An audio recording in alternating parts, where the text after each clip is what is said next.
because I've been hearing like, all right, this is basically like the best musical we've seen in a long time. Yeah. Yeah. I I mean, it, I mean, to me, I thought it was like I don't even like musicals, and I went into it like, all right, everyone likes this, but they like it for it being a musical. And right as I'm as watching a it, I'm like, straight oh, I'm musical. about to not like it, and then I was like, okay, I like how they did that.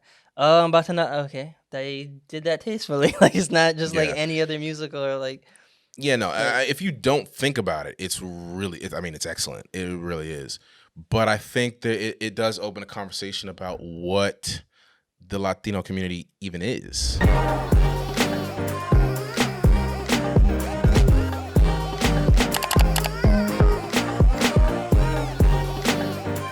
Welcome back to another episode of What We Watching.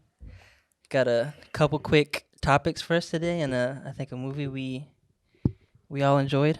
Yeah, how you guys feeling today? Good. No complaints. No complaints. Feeling good. Both of y'all just came back from a trip to New York. Big And Apple. oh yeah, Gabe, I want you to tell the people about what you did. So I went to see the screening of Choice of Weapons, inspired by Gordon Parks, which is a documentary about Gordon Parks, who happens to be my favorite photographer of all time. Nice. And it was amazing. Real good documentary. Touches on a lot of stuff that people don't know about him. If you don't know who he is, you should look him up. He is first black person to be hired by a studio to direct a film. First black person to be hired at Life magazine. First black person to have his picture be on the cover of Life magazine. He shot so many like prominent people, from Malcolm X, Muhammad Ali, Duke Ellington, Mary McLeod Bethune, like a ridiculous amount of prominent figures. And you know, he even has a book out called A Choice of Weapons, where he talks about like he uses the camera to fight against everything that he didn't like about the United States of America. So whether it be racism, discrimination, whatever it could be, he used his camera to kind of combat that. So the documentary is about his life and legacy, basically a lot of stuff that he did. He was we talked about this on one of the earlier episodes, where one of the reasons why I like him is because he's a true Renaissance man. Back in an era where everyone had multiple talents, they weren't forced to do like one thing. So it wasn't like you're a photographer, only stick to photography. So he wrote books, he directed movies, he did poetry, he clearly was a photographer. He did tons and tons of stuff, and he was pretty much successful in all of them. His book was successful. Obviously, his photography was successful. He created one of the most iconic figures in the history of cinema, which is Shaft. So yeah, it just was a real good story, a real good documentary, and it talks about like his impact and the mark that he left on a bunch of people throughout the United States. Yeah. Let's go. Did you learn anything new? I know you're pretty well versed on him being your favorite photographer and everything. So, yeah, well, I learned more about Or maybe see new things in a different. yeah. maybe a So different I way, learned more about like how like some of the perspectives that people had. Like people perceived like the Shaft character to be kind of like his alter ego. So it was like a lot like him, but kind of like how he wish he could speak in some of these spaces. Yeah. Or whatever. I learned about that. I learned about you know, some of the stuff I already knew, but they touched on it more. Where like he, you know, if he was photographing you, it's not like today's time where, you know, person calls you, they book you for a photo, you meet up with them, you shoot. Nah, he's shooting you. He's spending like a week with you, talking to you, learning you, getting to know you, and then he's capturing you in a way to kind of like tell your story. And he did that with a lot of people. So there was a story that he did on one of the most like notorious gang members in New York, and he actually met the gang member when he was inside the police station shooting the police, and this guy was like over here super like handcuffed up, and he asked him who this was. They told him who it was, and he told the guy he wanted to do a story on him, and he basically humanized him and shot him in a way he was like, this guy's just like any of us. He's going home every day to his family. He's helping his kids with their homework. He's doing X, Y, and Z. But then he's also a part of this lifestyle that he kind of like grew up in, and it's a kind of like a part of his survival. Right. So it went from stuff like that, and then another interesting story that I didn't know. Like I knew he got hired to shoot Nation of Islam, which is why he followed Malcolm X. But he went to go meet with the Honorable Elijah Muhammad, and he basically had to get his approval to shoot him. Yeah. And the Honorable Elijah Muhammad, like his first question was, "Why are you working for the white man?" And then he kind of said something. Yeah, he kind of said like a quote about like being like the change behind enemy doors or something like that. Yeah. And Honorable Elijah Muhammad was like, "Yeah, nah, I'm not buying that." He was like, "But we like you, so we're gonna give you a try, and hopefully we like your stuff. But if we don't like what you shoot, we'll be paying you a visit." Yeah, yeah. I was like, no pressure. That's crazy. Knock, knock. And so then he did his shoot of the Nation of Islam, and the magazine did their write up, but then he did his own separate write up so that he could clarify certain things, like Right. certain things like he did, like the Nation of Islam at that time was doing like canine training, meaning they were literally having canines bite them so that they could get used to like the police. And he was shooting that and shooting them going through like combat training and different type of like disciplines or whatever. And he was explaining these things, and it was in a way that, like I said, he was humanizing them. Yeah. So he would take these subjects and shoot them in a way to kind of allow everyone to understand them better, which is more so like the style of photography that I like. I say this Yeah, all for the time. sure. Like I like story, meaningful I was about to photography, say that. and less like vain, photography that's more like, hey, look at me. Yeah. More the I feel like storytelling rather than the fashion. especially nowadays, photography has lost. Because photography is so widespread and everyone has a camera on their phone that's high quality or like can take nice looking pictures.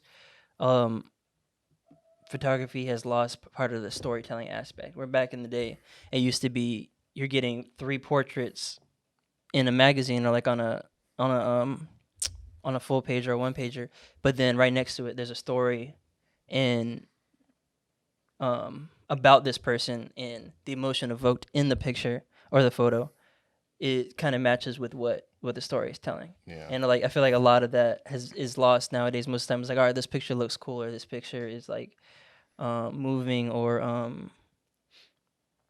like pushes the envelope, or is just like abstract or out there. Where, like you said, like I was gonna bring the point to you that that's kind of your style. And Yeah. the 2 projects you've done have always, there's really good photography and content, and then there's a message in a written passage or a story you're trying to tell also. Right, yeah. Humans of New York comes to mind. Speaking of the city, like I remember seeing that like rise on social media, like, and on top of the incredible stories, there were really profound and like well shot photographs of people in New York City, like.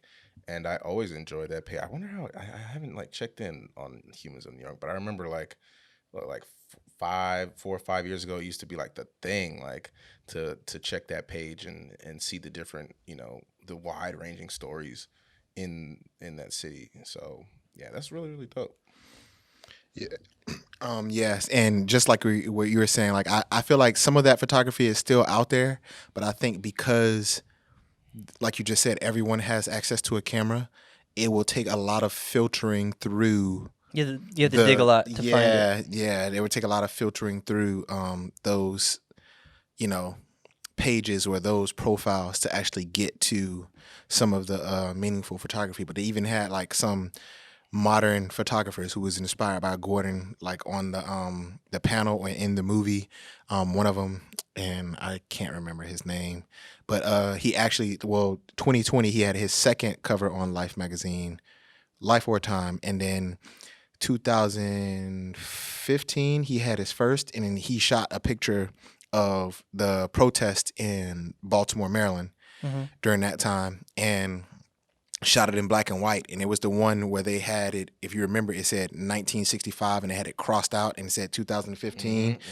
He shot that photo. Nice. And so he's talking about that, but you hear like some of the same stuff I'm talking about, like they were talking about, like they were inspired because of that. Like you could tell when he was photographing a person, like you could tell like he actually had a relationship with them. It wasn't just like picking up a camera, snap, leave.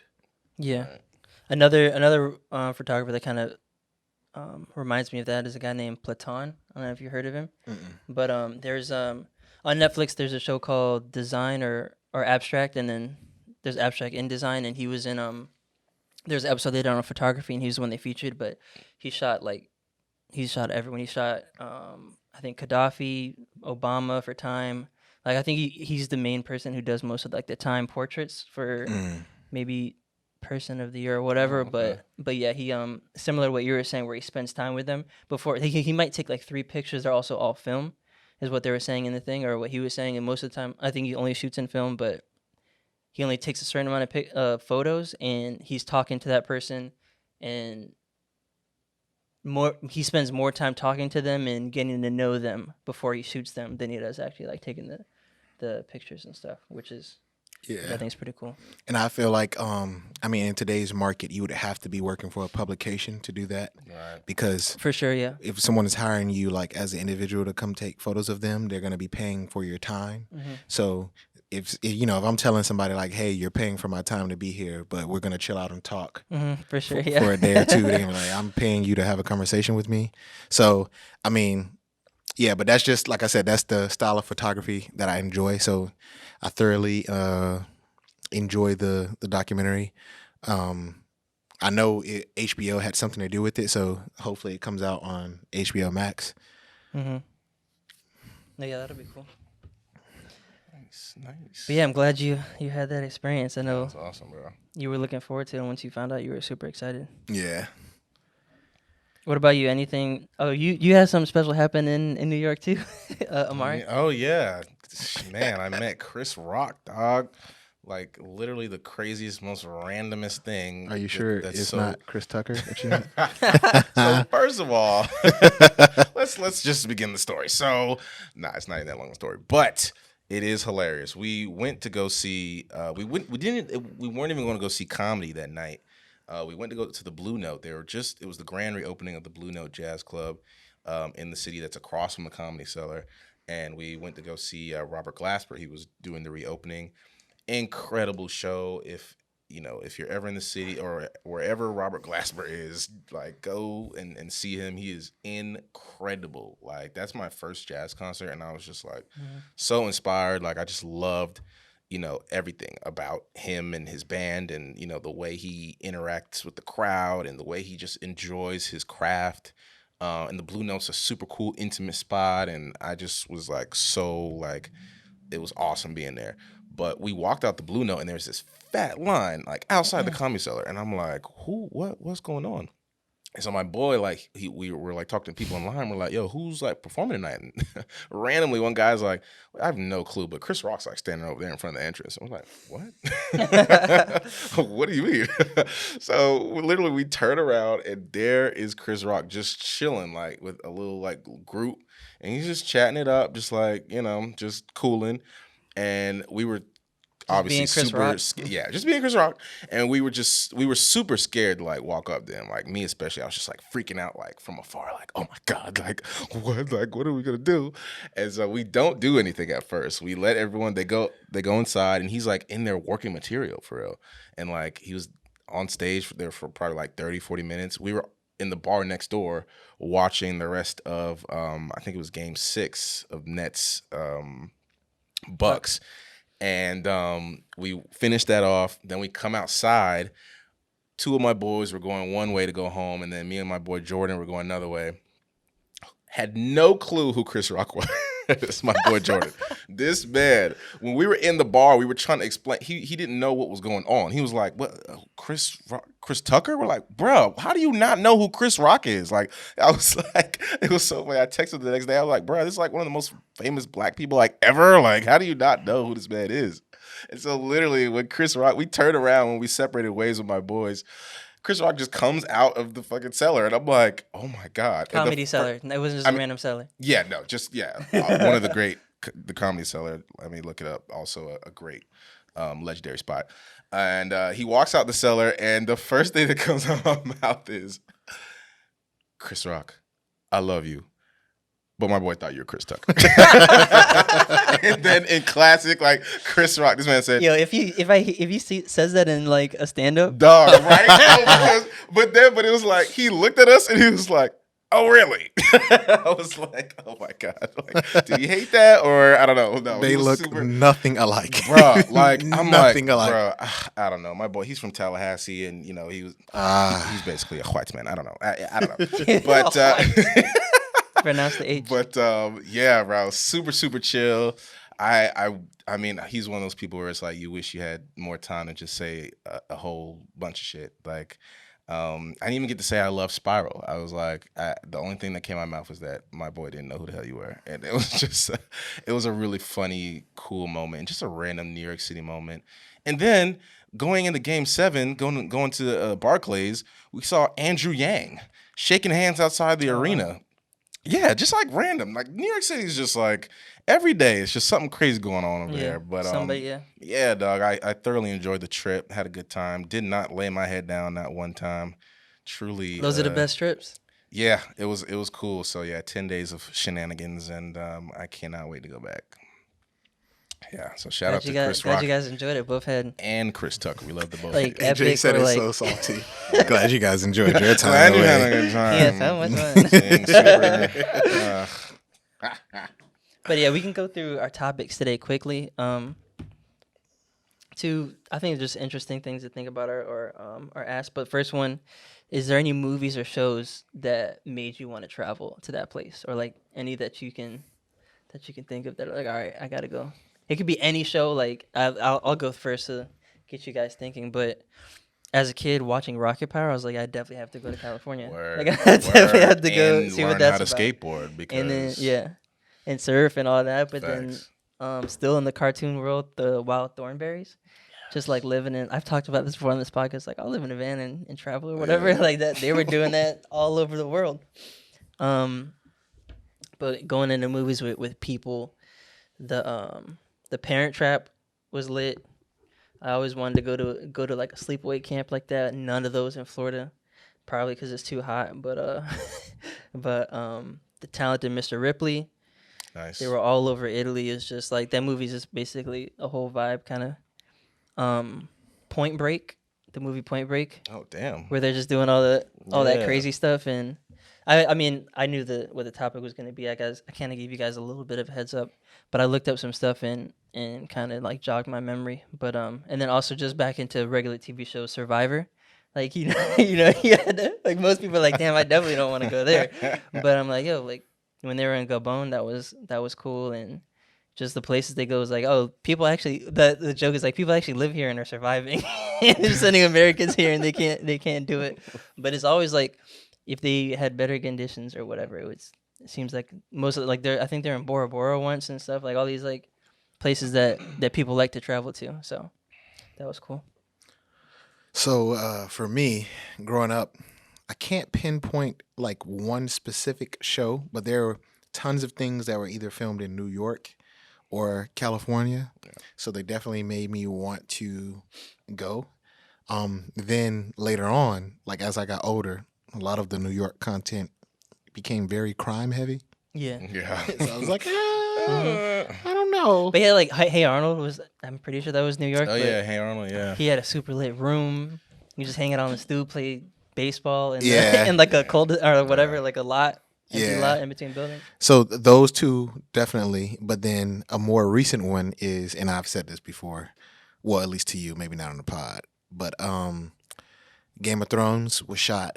A lot of it was shot in Ireland. Ireland. And I saw a celebrity actually have their wedding in a castle in Ireland, Yeah. and so now like it's like on my top 5 places I Yeah. want to go to. Right. No, Island's super dope, especially when it's green and not so rainy. But Right. Yeah. Shoot, Disney did a lot for me when it came to like locations and stuff. Like Lilo and Stitch, like I always wanted to go to Hawaii after watching Yeah, Lilo and Stitch. I for was sure. like, damn, yo, like it just looks so colorful and dope. Let's see what else. Shoot. Finding Nemo. As Yeah. I said early in the pod, like our very first pod, like that made me want to go to Australia. It made me want to be a marine biologist for a long time. Yeah. I was like, Make you go, yo, even if it's not places, just like going to yeah, see like, like it- scuba diving and right? like, Like Yeah. it just made me like mad interested in fish for like the longest time. Like dead ass. Like I was like, bro, Like like I want to fish. go scuba diving and shit. Let's see another one.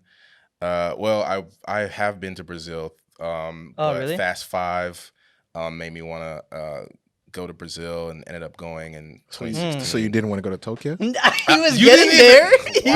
even- Wow, that's amazing. He was building up to because it. you know that was my last one. Of course, the great, incredible, once in a generation film, Tokyo Drift. Finally, yes, it indeed to this day makes me want to go to Tokyo. I will say it's probably my number one location on my bucket list to travel to, where I will be drifting a vehicle through the streets. So I do want to go to Tokyo, and maybe next year for the Olympics. Mm-hmm. But I do want to go to Tokyo, and it is actually my number one location Okay. of a place I want to travel to. Oh, But really? it had right now. Yeah. But it had absolutely Nothing. nothing, and I repeat, nothing to do with Tokyo Drift. Yeah, Yeah, when I go to I think Tokyo, it's a tie between Tokyo and African tour. Egypt. Oh yeah. Yeah, There's Africa. too much. Yeah, there. Definitely, yeah. It's not one There's place. too I'll much. say I gotta that do too. a Africa, tour. like South Africa, and like wherever there's a safe safari. The Lion King definitely was another one where I was like, okay, Yeah. I want to see all my peoples. I need to see Like if Simba I could go and the for a crew. month and just And just that'd be super. Yeah, cool. knock them out. Yeah, But I could like- totally do like a Pacific, like Asian Pacific moment, like Tokyo. Oh, for sure, yeah. And like Australia, New Zealand. Like I would definitely Down run here. a trip like that. Hawaii, like yeah, definitely. Is there any? I'm gonna say Seoul, Korea. That place is supposed to be super lit too. Almost, I think people compare it to like how people think Tokyo is. Right. It's kind of like a super modern city and super efficient. And they do everything with like logic and like super like Yeah, South intention Korea is and like the stuff. Hollywood of like Asia. I didn't really Yeah. realize that. Oh, and I for sure forgot. But I mean, China.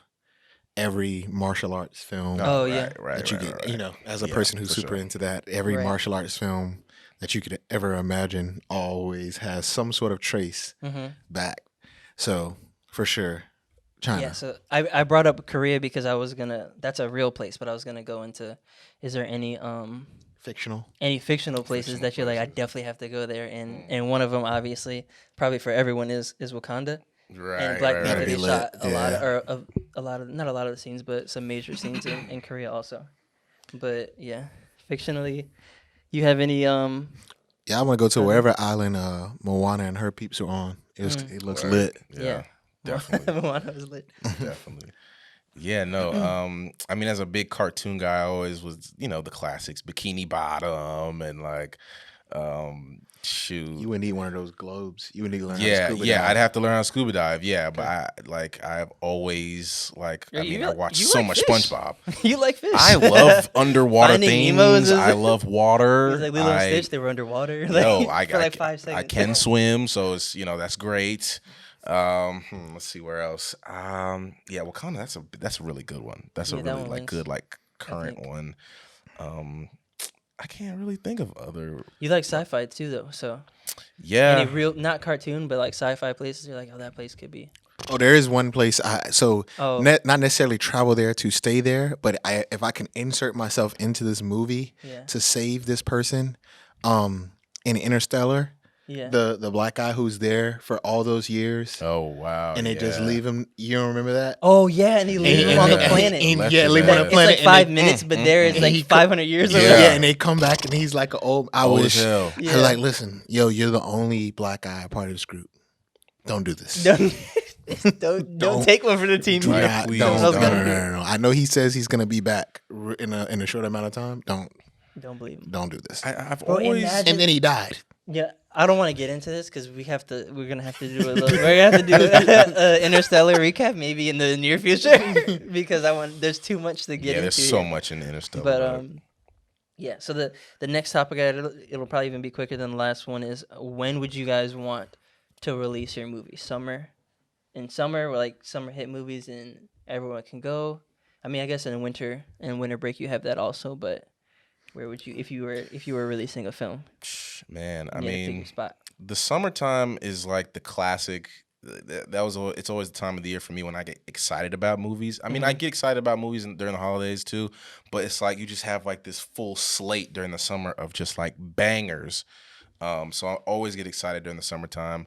Maybe as a filmmaker / like businessman, you might want to stay away from the summertime.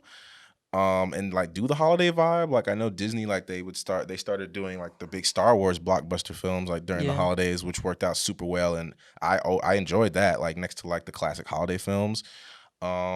But I'll go with summer. Like that's like a dream of mine to like just have like a super dope summer blockbuster. A movie. You know what I'm saying? Like, and I always have memories, like, especially growing up, like in the early teen years, going with your boys, like to the, everyone, school's out, and like you going to the movies like every other week and checking out like crazy, sci-fi and thrillers and scary movies and shit. Like, yeah, I definitely release it in the summer. So me, I mean, as you know, I go to the movies year round. Mm-hmm. It doesn't really matter when the movie's released. Word. But for nearly a decade, I had a tradition where every year for my birthday and every year for Christmas, I would go to the movies. So they're both in different seasons. Yeah. But I would go with the Christmas one just because, like I said, that was just something I did every year. And I even was forcing some of my family members at time. So I feel like when it gets around that time of the year, I'm actually like in a mood where like I feel like I have to go to the movies. Yeah, let me see what it, yeah. Let me pick my movie for. Yeah, I feel like it's a more special occasion going to the movies than my normal 3 to 4 times a week. Yeah. Word. Oh, I just remembered something I want to bring about the last topic, but I'll finish this one. I think I would pick. I think I would pick winter break or like Christmas or around there, just for like the family aspect of it. I just remember like, all right, there's nothing else to do on Christmas. Let's go see see a movie. But everything else is closed. But there's also like some good movies out. And when I thought of that question, I looked it up just to see what I guess performs better. And it's kind of split. It's like, all right, if you want to make a ton of money, release it in the summer because that's when the most butts are going to be able to be in seats. And if you're someone who's trying to push your movie or you want your movie to be fresh in people's minds for the award season, which is usually earlier in the following year, you're going to kind of want your movie towards the back end of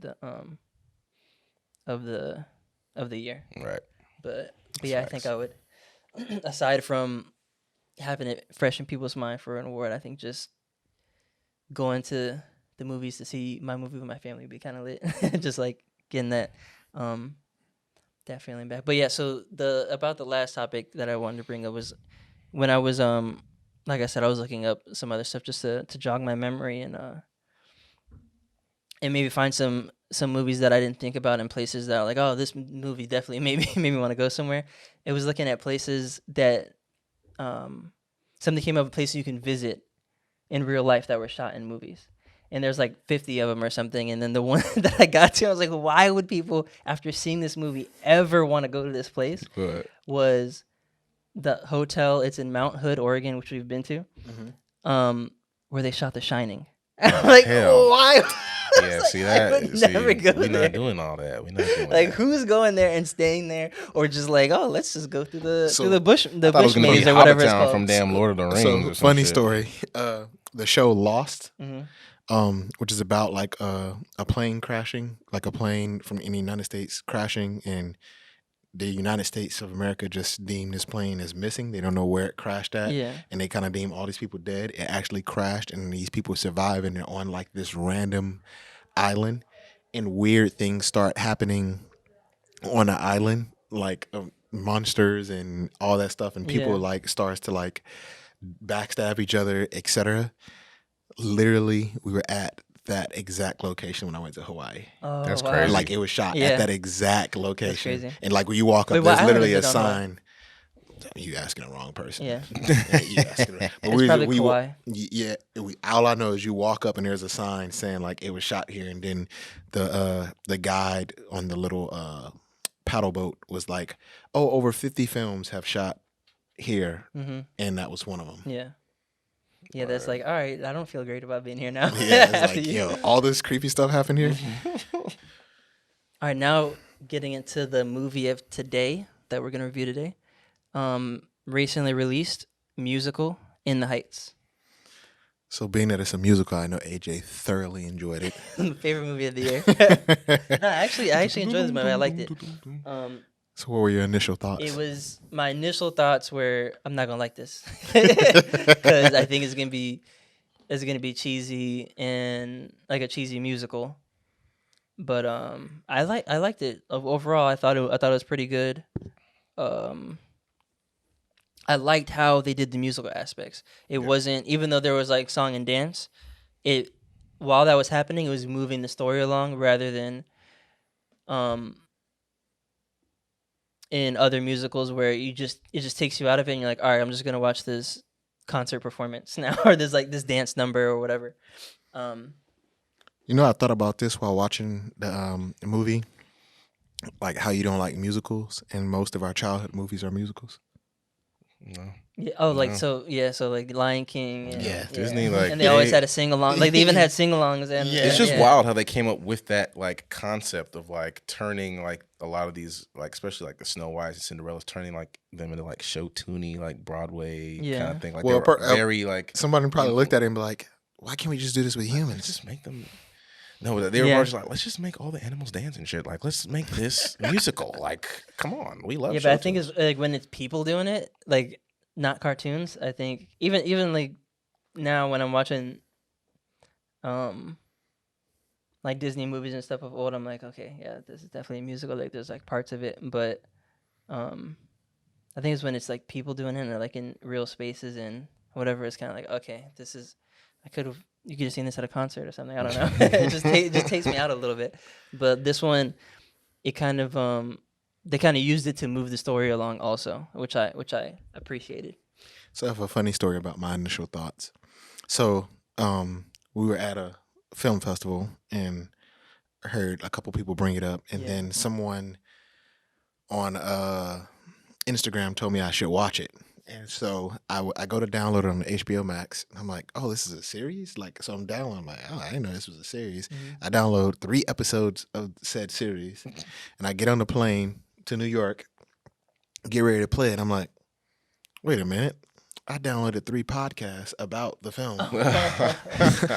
Did you listen? So did you listen? Nah, to I it? didn't Oh, listen okay. to it. I was like, I was just not. And then I get back, to where I have Wi-Fi and look it up, and I'm like, oh, I clicked the extras part Yeah. of it, yeah. and then downloaded it, and then I actually watched it. LOL. Yeah, hilarious. I mean, I didn't even know they had that till just now. So Right.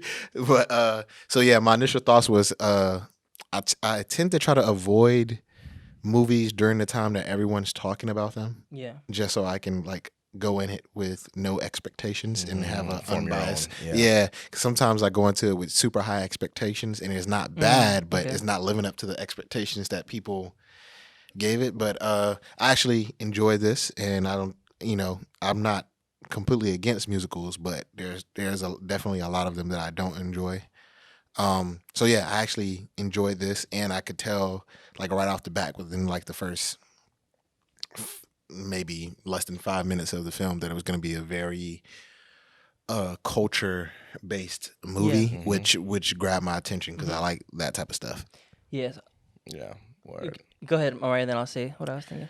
Yeah, Initial thoughts. so with this one, I didn't look out for it. I didn't search for it, but my timeline gave me a very large wave of opinions on this film. Well, way before it came out, actually. Just with the casting announcement and the trailer, there was a lot of energy towards this film. A lot. Yeah, they were promoting it for a while, almost like For a how really long they've been time. promoting Space Jam. And it was Like, actually really interesting being in New York while the film, was like coming out, being released and what have you.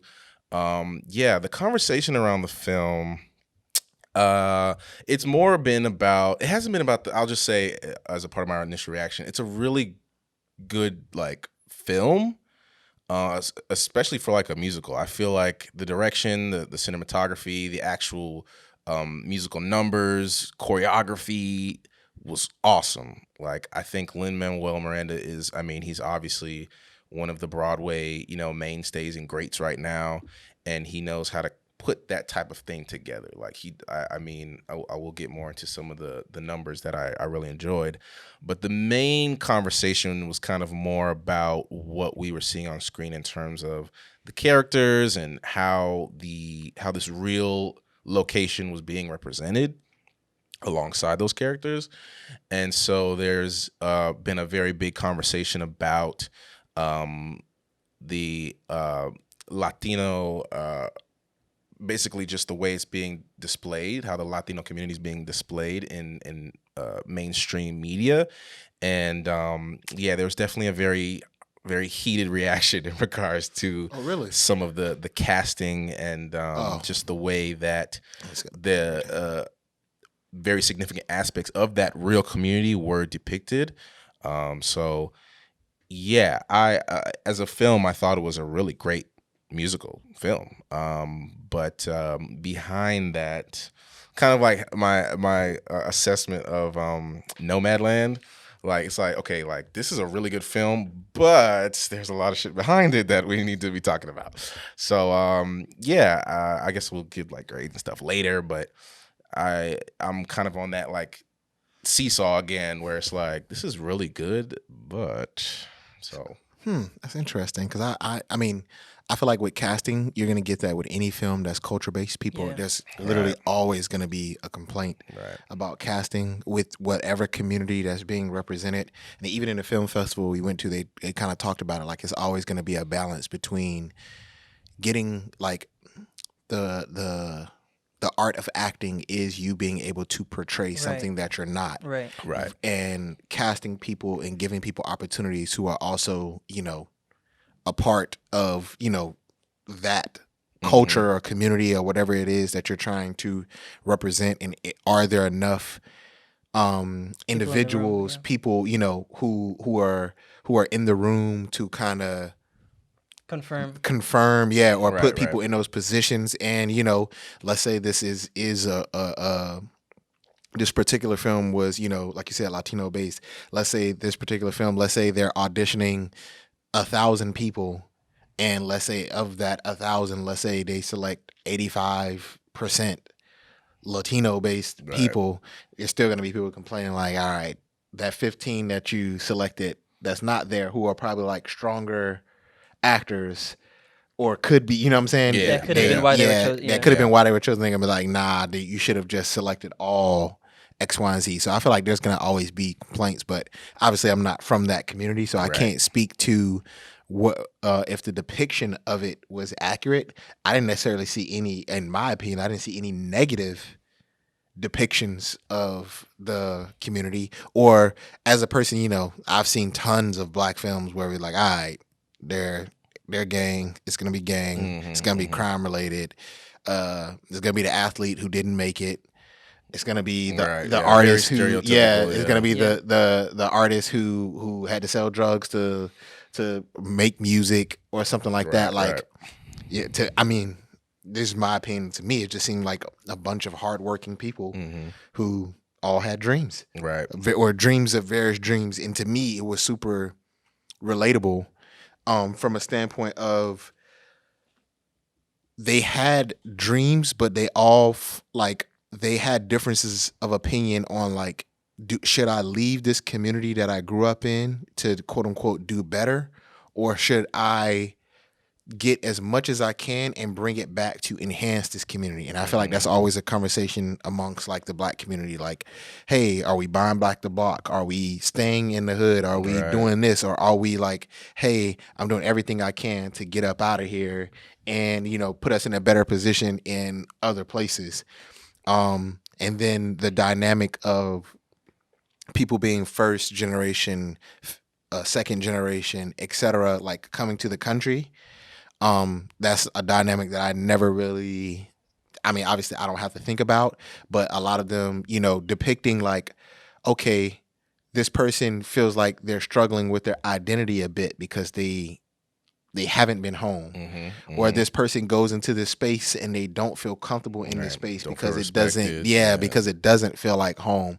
Or like some of the challenges we have where like, all right, you go into a space and a person may tell you you're not black enough, and then you go, you know, you go into a person may tell you not black enough, and then you go into another space and now they only see you as the black person.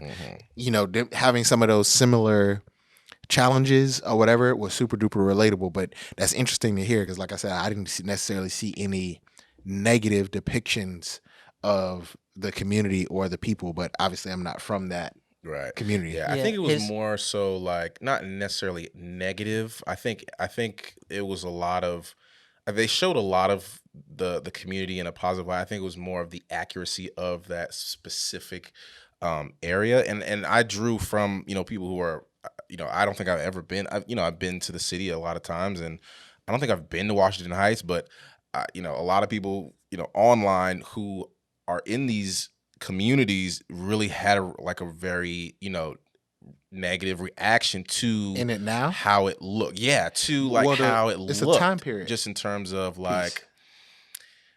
Well, okay, so I'll say this. So the very first thing that I saw with this film from people who saw the film kind of told me a little bit about what I was going to expect, and I did see it.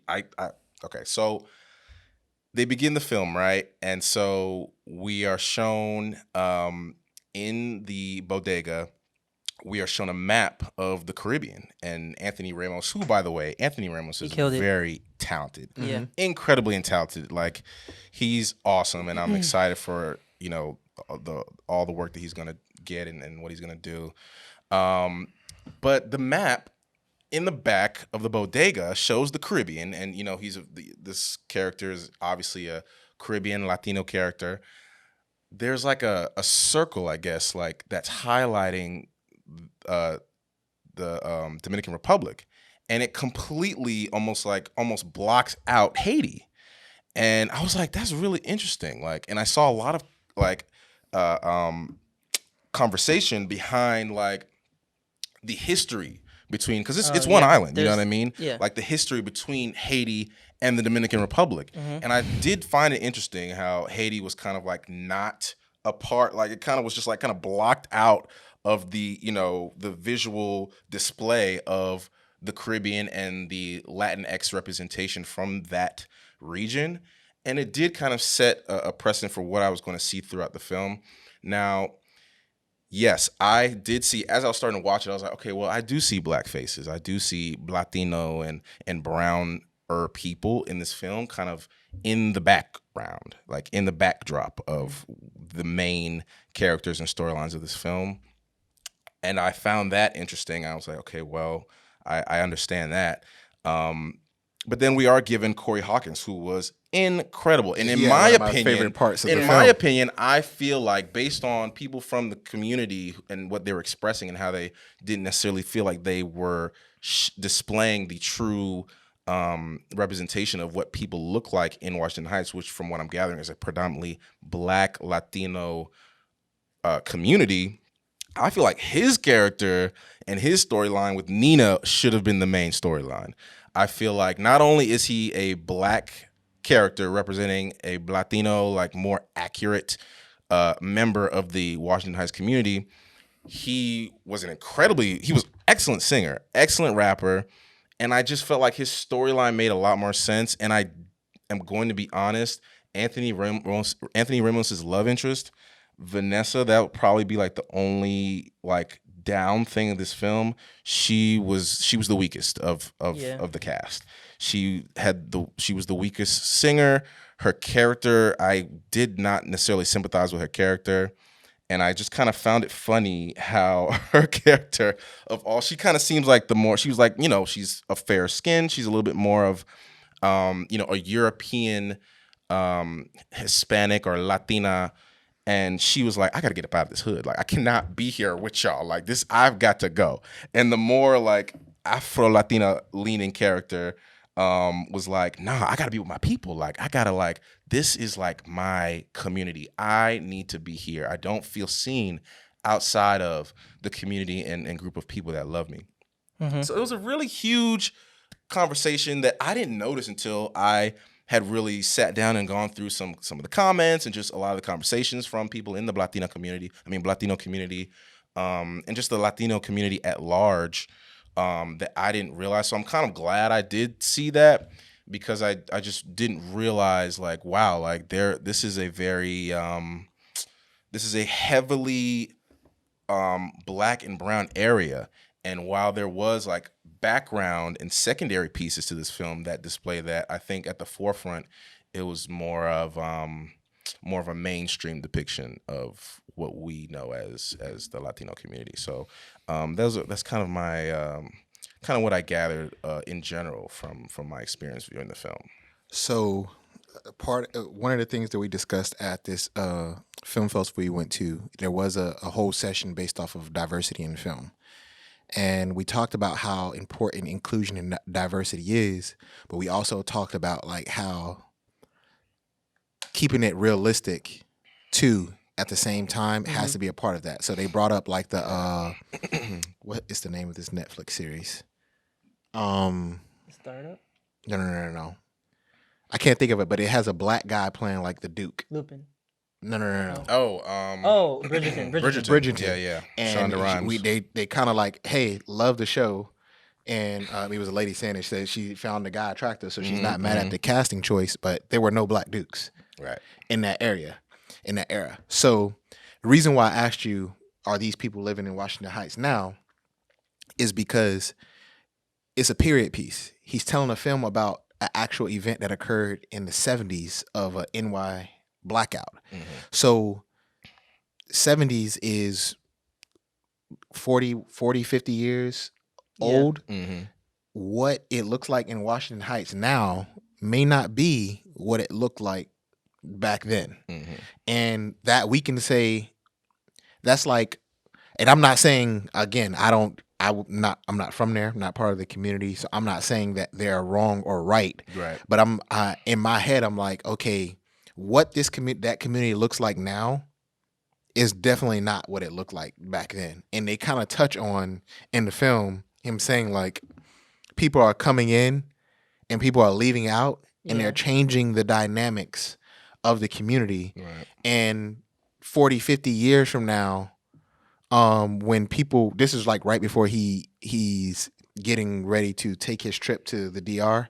He was like 40, 50 years from now, when it'll be all skyscrapers here and different people living here, I'll remember this community for how it was.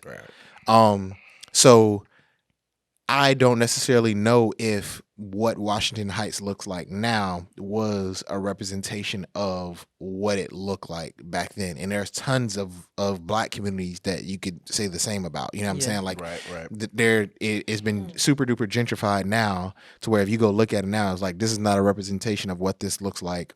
But way back when, this was a completely black area. You get what I'm saying? So, So I get what you're saying. Like, they feel like, okay, you know, they're not being represented of what it looks like now. But again, like I said, he's literally telling a story about an event that occurred in the 70s of this actual blackout. So they kind of play off of a real life event to tell this story. Now, to your point, the darker skinned individual, I just forgot his name. Benny. Benny, yeah. Benny had my favorite part in the entire film, Yeah. which was right up in the beginning when he's doing the dispatch in the beginning and he's singing. He was going absolutely crazy. He's so He talented. I was didn't even going realize. crazy in the So beginning with the yeah, dispatch. I didn't even see him as being a Hispanic character though. I think he was. I didn't understand him to be Hispanic, in that sense, and I think like he was just a love interest of a girl, and it was like I think it was showing that hey, that there's still that acceptance or there's like have that kind of dynamic in it, but yeah, I didn't really get because even when he was speaking Spanish and stuff, it doesn't sound like I'm Hispanic, I'm half Puerto Rican. It doesn't sound like he was being someone who knew Spanish or like who was Hispanic, but just someone who grew up in the area with Hispanic people and knew them. Like that's how it felt to me. But I mean, I could have misinterpreted or like not really got what was going on. But I think with any movie like this, especially one being a musical, two, them trying to make it for Hispanic people and trying to cover everyone in a way, like cover all the Hispanic communities in our countries in the Caribbean. No one's gonna be happy because there's a lot of Hispanic pride, even more so than I think in other, I guess, like individualism in Hispanic communities is super important. Like Puerto Ricans have their thing, Dominicans have their thing, Cubans have their thing, and everyone is um, super proud of that. So seeing that it was all mixed in, I was like, okay, that was kind of cool that they just didn't. Because Washington Heights is, my mom grew up in New York, not in Washington Heights, but on the Lower East Side of Manhattan. But I've always known it as primarily Dominican. Which when they led with Dominican, I was like, okay, this is going to be entirely Dominican. And then when they started showing all the other parts and how a lot of Caribbean communities came to this area and came to New York at the same time, and and even though they were from different countries and you have your like rivalries and stuff, they were kind of together in kind of all in it, like all in it together in a way. was cool and different, but yeah. So what I was getting at was like no one's gonna be completely happy because they touch on Dominican people only so much. They touch on Puerto Rican people only so much those differences, and it's not really that same individualism that maybe a lot of people would want. Or like, oh, they didn't go too much in this, or they only basically they barely highlighted this part. When if you look at it overall and all together, I think that they did a good job for trying to mesh all of that together, and the blocking kind of like I didn't see that, I didn't notice it, but I'll probably go look in and look up what you're talking about, Mario, blocking out off of Haiti and stuff. Is kind of like I didn't know that area to be back then, at least to be Haitian, and also there I don't even want to get into the history between the two sides of the island and stuff like that, but it was also I feel like people would have been just as mad or even more mad if they included Haitian people in that because they aren't Hispanic in a way. It's they're even though they're on the same island, there's a lot of similarities. There's a lot of differences. Language being one of them. So if there was that, there might have been our like, all right, like you guys added this and it's not even Hispanic anymore. So I don't know, but it's not for me to determine. But like I feel I like can see that happening. that too. would be like, as an example, that would be like someone making let's say a primarily Caribbean film that was based in South Florida, right? And they covered all, the various, because South Florida is a melting pot, Yeah. right? And then they left out Brazil, and people being like, "Well, we weren't represented." And there's a huge Brazilian population In the Caribbean. in South Florida. You get what I'm saying? Right. I feel like it's just gonna be Oh, one I of see those. what you're You saying, know what I'm saying? It's just gonna be one of those things like you said, no one is gonna be happy. But I also could see what you're saying. Like people look to films and be like, okay, you're telling me this film is about this. I want to see how I'm represented in this film in this way, etc. But that's why I wanted to point out that it was like a period piece. Like like at one point in the film, one of the children like well, we didn't even give a background to the story, but Yeah, we kind of just yeah, got into he it. But the main character Anthony is telling his daughter and her friends a story about basically the time period around this blackout hmm and how this place that he has now came about, and he basically goes through like all the different stories and scenarios of people returning home from college where they didn't feel accepted, people thinking they need to go to a different part of New York and get out of their little town, him thinking he need to go back to Dominican Republic, like all these different stories that are going on at the time of this blackout. And then this blackout happens, and some events kind of change the course of what some people decide. Mm-hmm. Him losing his grandmother, him helping his love interest get an apartment on the other side of town, some people are leaving out, some people he decides to stay, yeah, etc. So that's the basis of it, but he's telling, like, at one point in him telling the story, I forget what the daughter asked. He asked him a question, and he literally goes like, "We didn't have that back then. This was such and such yeah, time period." So yeah, that's what like to say. Like it's a period piece. So it's kind of hard to say like, okay, this is who stays in this area now, hmm because as an example, in every Spike Lee film where he kind of talks about this this area, and them owning brownstones in this area, and it used to be like a heavily populated black area where they own a bunch of black people own brownstones. He's like, yeah, like no black people live there now. yeah, So Right. you know what I'm saying? So he kind of makes fun of it in all of his films, where like, hey, the price of this is going up. The price of this is going up. All right, so like, no black people live in this area now. So there'd be a ton of people who probably be like, all right, we're not represented in this, and he's making this film about this area. So I don't know. Yeah, I just feel like that's any type of cultural piece is gonna be difficult. yeah. It's People are gonna be not gonna feel like, polarizing. Like yeah, everyone's gonna want it to feel a certain way to them, and then if it doesn't, then they're gonna feel like it either missed or that it was lacking. yeah, Um, but yeah, and to echo off your point earlier, or to talk about your point earlier, Mario, about how Benny and Nina's character should have been like the main story. Mm-hmm. I didn't feel like there was, obviously Anthony Ramos's character, I forget, Uznavi, was narrating it and like driving the story and telling the story. Right, right. But I didn't feel like there was one One main main. story. Mm-hmm. Like another thing that I give kudos to is that they told separate stories, and you got enough information about all those stories to see how it made sense, and it didn't feel like one was overpowering or one was um not so much weaker than the others, but like they all made sense, and they all got the same slice of the pie basically in Mm-hmm. in how I was telling it. I think he was just the main narrator and driver of the story. But yeah. Because could you imagine if they did make Benny and Nina's character the lead roles? I think the backlash would have been worse. yeah, for sure. Probably. I I think the backlash would Especially have me been not worse. even I realizing don't. like I I think still don't know if he was supposed to be a Hispanic character. I He may think the not have thing- even been.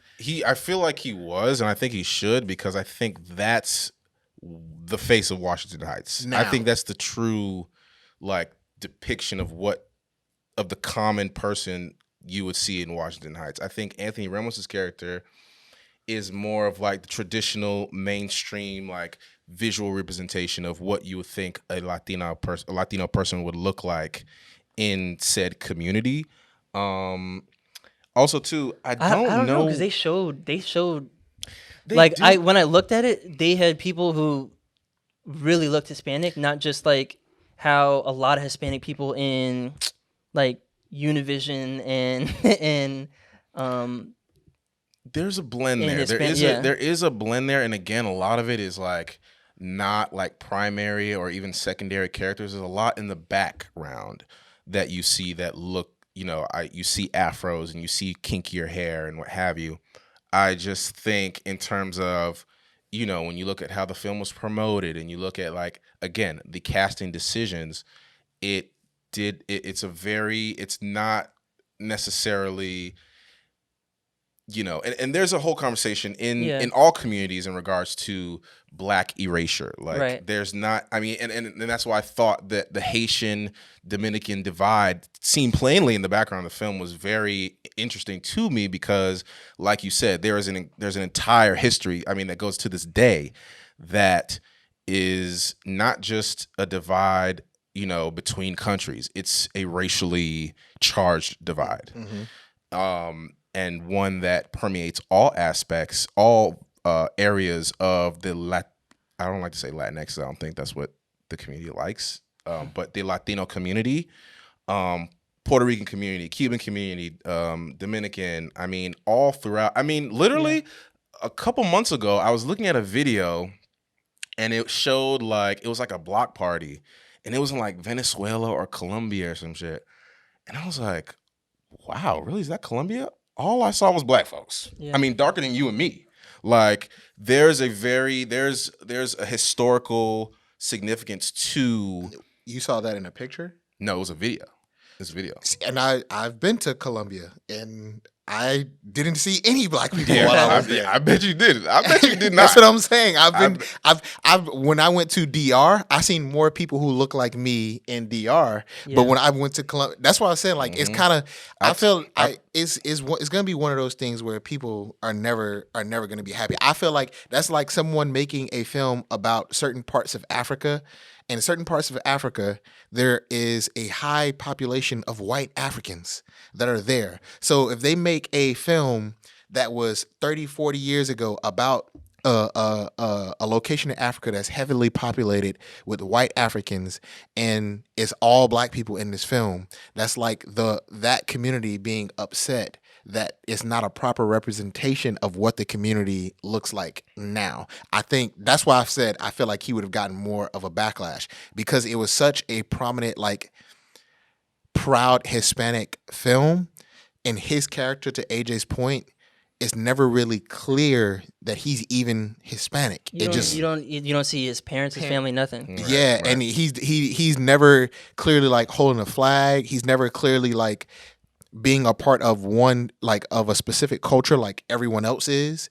I think if he would have been the main focus in a film that's clearly promoting that community, Hispanic, I think it would have been more backlash, because you couldn't even clearly tell that if he was or wasn't, or what culture he was promoting, etc. I think it would have been more of backlash. But again, this might be ignorance on my behalf, because I'm not a part of this community in any way, shape, or form. But yeah, I don't know.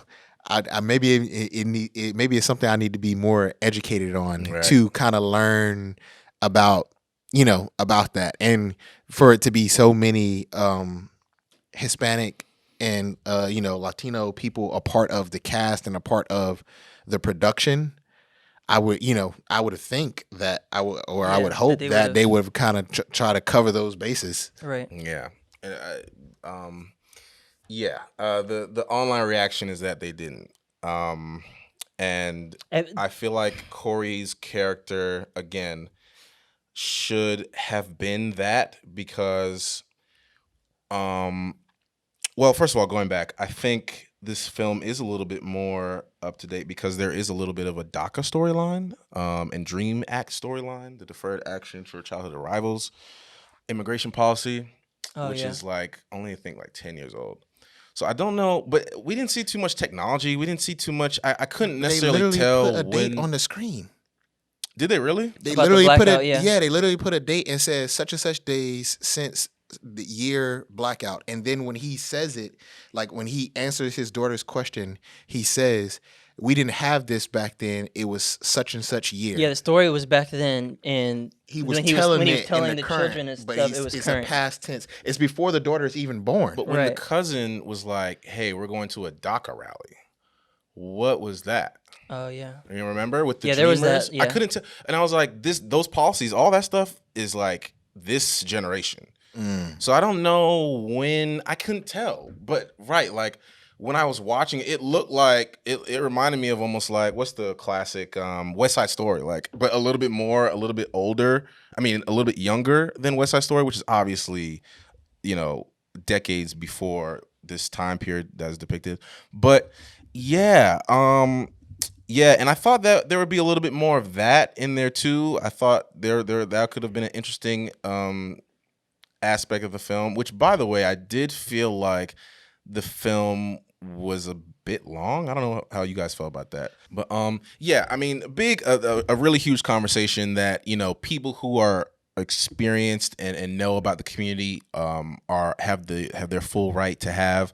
I guess going into some more of the positive stuff, all the music was just incredible. The dance numbers, all of the performers that were in the background, the way that things were choreographed, the usage of I mean, every part of you were up over the water in the pool, and then you were underwater in the pool, and then we're climbing buildings and shit, like dancing, and like I love that part of the film. I mean, Lin-Manuel Miranda, he's having a little rocky little Hollywood moment right now, but I feel like his talent definitely shines through when it comes to the composition and performance of these musical numbers. I mean, the 96,000 part with the pool was super dope. Like you were saying, Benny and Nina, their numbers were really great.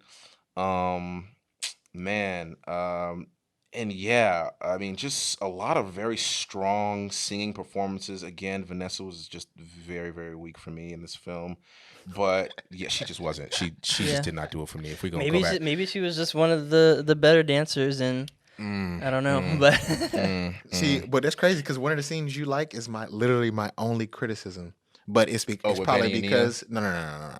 It's well, yeah, it is with them, but it was too sci-fi-ish for me.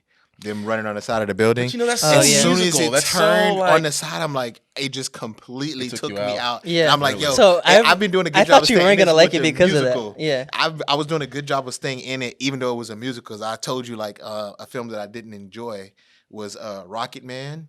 Because like they did Yeah. some insane, their transitions to the music made was it very- wild. Like yeah, he's Rocket sitting at a Man table did. having conversation with his family, and all They of a sudden tried. he's launched into outer space singing. Like Yeah, they it was tried. stuff like that. So like they were doing a good job of like, all right, it's a musical, but with the musical, they're actually singing about stuff that's a part of the storyline. Yeah. So it's almost like dialogue in the storyline, passing along the story, etc.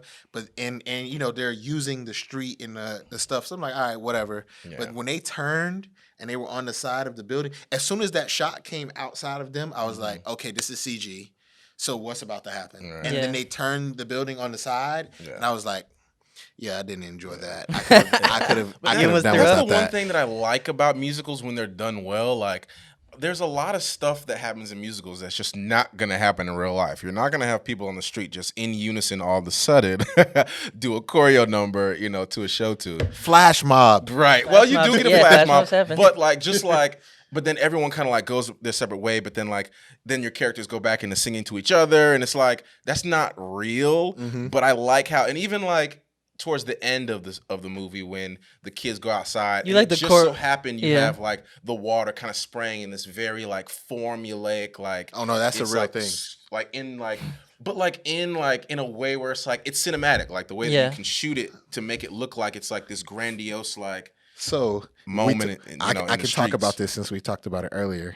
One of my favorite Gordon Parks photos is in Harlem, New York, of kids playing outside with fire hydrants in the water looks just shooting in that exact same way. Right. So I know it looks like this would never happen, but Right, because right. I've seen the photo, I'm like, no, that probably Yeah. did. That It could probably happened happen. in film, like Yeah. in a film photo. But even the pool number with 96,000 when they were counting off the lotto numbers and Yeah. they revealed a towel for each number of the lottery ticket, like that's stuff that I like because it's like this is not like, you know what I mean, like it's not real, it but takes- it takes place in a real environment, a real setting, but it's very much like that's what Disney, like we were saying before, that's what Disney always did so well. Like they were taking you in and out purposefully to tell a musical highly performance based story.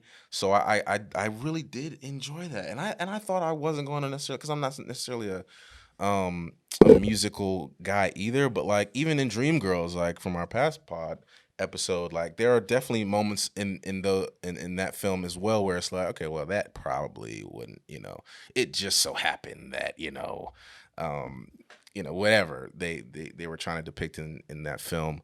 But yeah, I think they make good use of like just like coincidence or, just spontaneity No, to yeah, make it visually appealing. it was choreographed well, and like Yeah. that's the impressive thing with musicals is that I'm not sure everything is like one shot or one take, but you have to choreograph it really All well. these people. Yeah. Yeah, Yeah. like Yeah. everyone is doing one thing for one goal. It's like a team sport almost. But yeah, and but back to other aspects I liked about it was that it also showed, like I said, it kind of told all the stories equally in my opinion, and it also showed how the community helps each other too. Like you said that his grandmother died, but that wasn't even like his blood relative grandmother. That was just someone in the community that everyone revered and respected and called abuela. But and how they all came together for dinners, even though, like I said, they're different types of Hispanic and whatever, but they're like, all right, we're in this place, we're all from the same area, and we're all gonna help each other grow and we're gonna uplift everyone and the best of us also. So I thought it was good too. So hearing like people have negative reactions to it is like, all right, everyone is gonna be like, all right, this is what I would have done better, or this is how I would have done it, no matter like if I was the one directing or if I was making this movie. But I think in my opinion, it was told in a way that no one in, I guess, like Hispanic wise, no one was under no one's story was told more than the other in a way. Yeah, I mean, and what, like again, one of the things I like about even traveling or learning about different cultures and culture films is seeing like the relatability and seeing how like all these stories that I see happening in this culture Happen in others. happen in other cultures too. So like, this person who's widely revered in the community passes away, and now it's like, all right, well, are we gonna sit around and mope about it, or who's gonna step up and become that person? There's or how are we some gonna of that in handle Concrete this? Cowboy too. Yeah, and then you have like, all right, well, we're going through this blackout. How are we gonna deal with this? Are we gonna sit around and mope about it, or are we gonna, and as a black person is like, all right, we've constantly had to overcome several thousand things that have happened to our communities time and time again, and kind of like still be positive about it. And even with traveling, like you go into some of these countries where you grow up hearing like, oh, well, they're going through these conditions, and you get there and they're some of the happiest people that you ever want to see, even in spite of them going through these conditions, and they probably don't even see these conditions as being like that bad.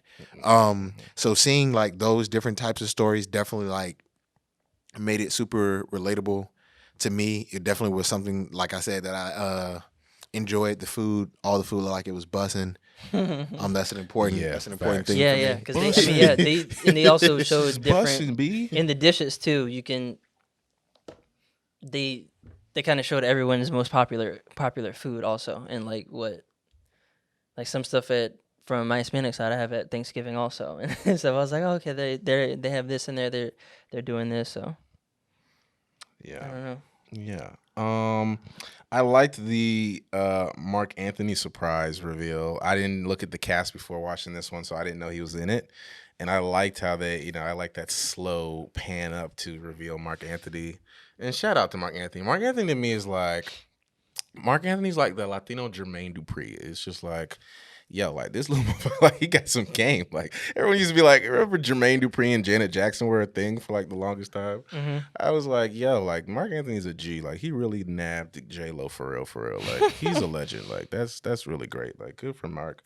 I would have liked the Mark Anthony number. I was waiting on that. I thought maybe at the club scene. Gotta have a bigger budget. It looked like a big ass budget for this film. Lin-Manuel Miranda. Gotta have a bigger And budget. he made sure to have his little interlude in there with his little song. I was like, okay, this is interesting. We could have maybe sliced that.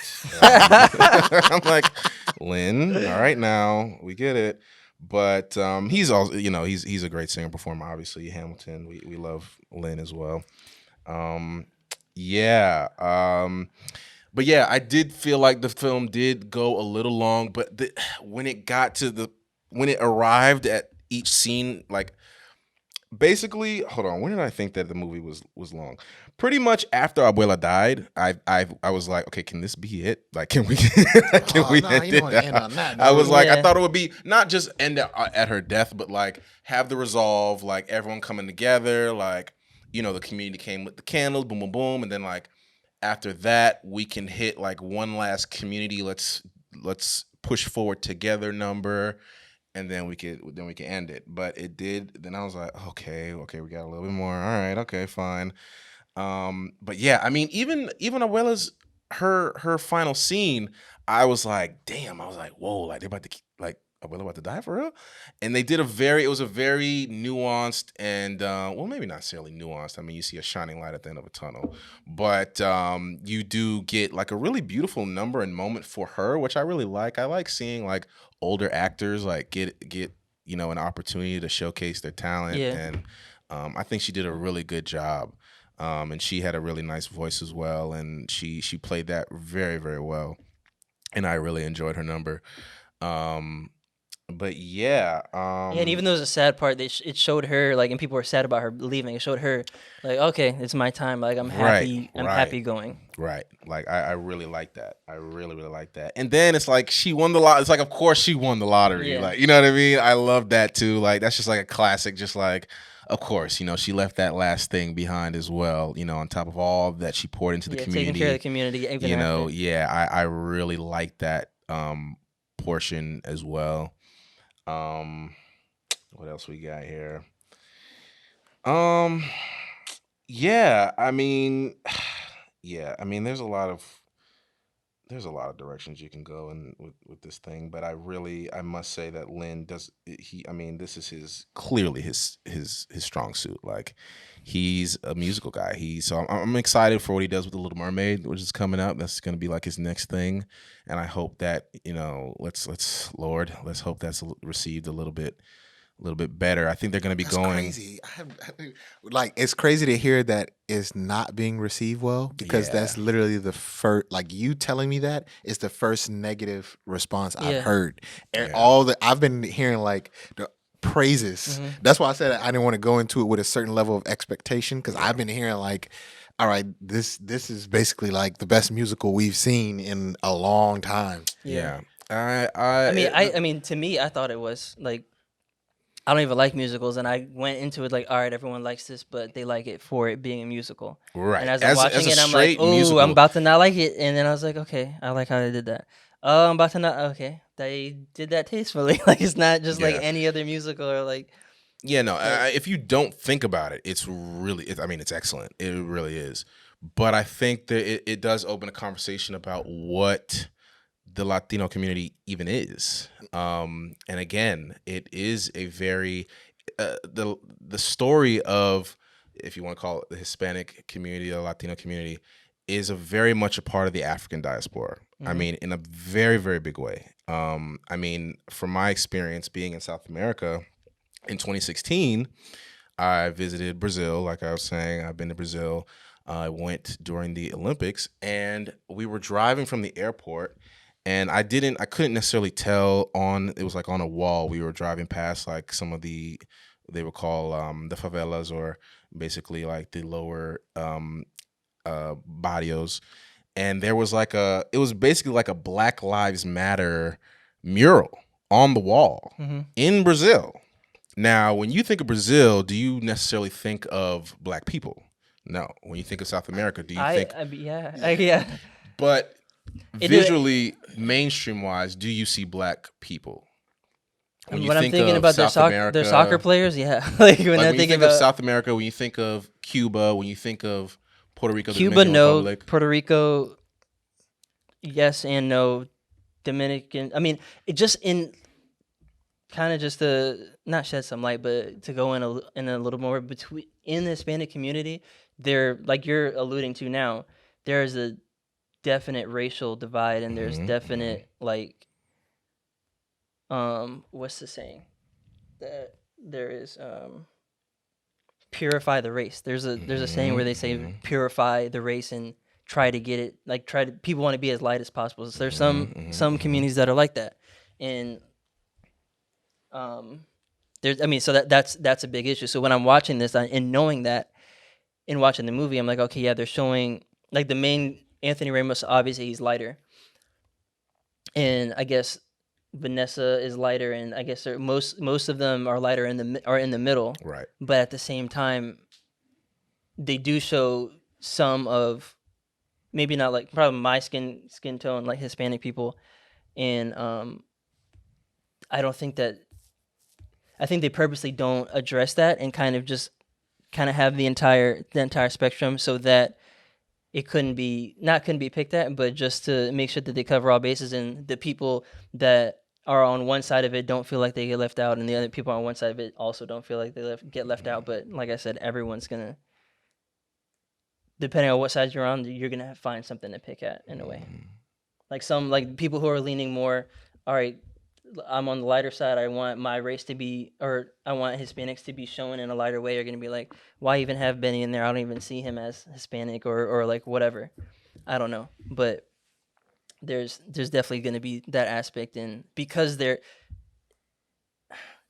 the Caribbean, and even like, I mean, down here in South Florida, we know it's a melting pot. The Caribbean's a Right. melting pot. There's so many different perspectives and different looking people, Mm-hmm. and So many shades. I mean, and even so in the yeah, black so community, I mean, there's not necessarily one shade of a black person. We right, all come in different shapes and sizes.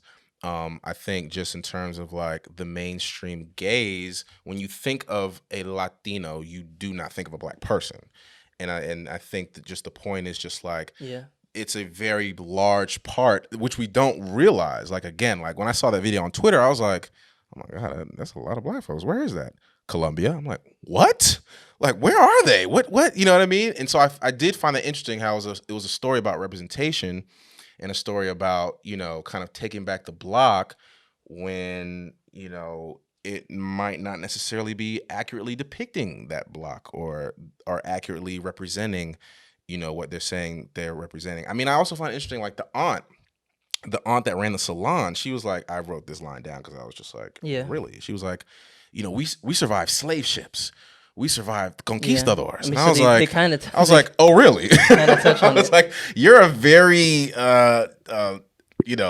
Spanish woman. And that's very interesting that you got that line. But I feel like it's a whole other conversation. I feel like it's a whole other podcast, low key. It's tough to put that on, to marginalize her that way, though, because Spaniards are very European. Right. They're not, if she's super Spanish, she's not going to look that way. She's clearly like mixed. Maybe it's not 50-50 or whatever, but there's that. And I think that I like that part of it, because it kind of showed that, hey, we're not just leaving this behind. We're not showing that this wasn't part of our past too, or that we don't have people in our community that are like this. And even from, I've seen the opposite from people who look like her, that try to hide from that and shame that part of their history, and be like, no, that's not me, or not us, or that isn't a part of it. So I think that part should get more, I guess, more respect in a way, because even like some people don't even know I'm black. They can just think I'm Hispanic or whatever. There's people who look like the spectrum. I think if you don't have everyone's point of view on it, it's going to be different. I think mine is different because I have a first party perspective on it, and knowing both sides, and whatever. Where your idea of what Hispanic people look like, because of how you probably like, and that's the thing too, kind of what you're alluding to in Hollywood, is they always show in across every part of like film, which has been a thing, regardless of what it is, they're going to show the lightest people in that culture or race most of the time. So it's surprising me that you are used to seeing Hispanic people in that way, or people from certain countries in that way, where in Brazil, like, it's heavily black. I think that's where most of the slaves were, or most of the people were sent, was to Brazil, in those areas, and in the Caribbean, even more so than here in the States, for the development of sugarcane and all that. So if you've experienced that culture through a certain way rather than a different way, then you're gonna have your own ideas and perspectives on what they look like or how they've been represented in a way. I don't know. Right. Yeah, well, since you brought up Mark Anthony, I want to kind of touch on this before we get into our ratings. The character who played Kevin Rosario, Jimmy Smits, we talked about like underrated Oh yeah, yeah. actors, and this is my like I've Yeah, seen him in like actually, Sons of Anarchy. He was great in Sons of Anarchy. He was great in How to Get Away with Murder, and now in this. And there was another there's one that I'm not thinking of off the top of my head that he was in that he was super good in too. I feel like he's a super duper underrated like actor, and all these are very like different roles. Like here he's playing like the worried father. Sons of Anarchy, he's playing like an OG. How to Get Away with Murder, he's playing a person who's battling a drug addiction, but he's also a therapist, and then he has like a mental breakdown himself. So it's like he's playing very diverse roles, Yeah. and he's killing all of them. So yeah, I think he's definitely an underrated performer, and I definitely wasn't expecting his real name to be Jimmy Smits. Yeah, for Right, sure. no. And he I was was a looking at great. that. He could hold a note too. I liked. I mean, pretty much almost the entire cast did really well with the songs, except for Vanessa. Why am I going in on Vanessa's character? I really did not like Vanessa. Yo. Like, I just feel like I was just like, ugh, like she didn't do it for me. But I did like, I loved, what was the other girl? Nina. I loved Nina's character. I think she was beautiful, beautiful voice. I loved her story, and I just loved. I mean, even the background when she first got to Stanford, and her roommate, had lost her keys or like a pearl necklace or something like Yeah. that, and they searched Nina's belongings. Like I Before checking really, her own. yeah, like, and she had, she had just lost it, of course, and I was like, wow, like, I'm sure a lot of, first generation students or whatever the case, or even just, a black or brown student in a predominantly white environment or a school has experienced something like that. And so I definitely liked that piece as well, just to kind of like highlight, like, hey, like we, again, like there is an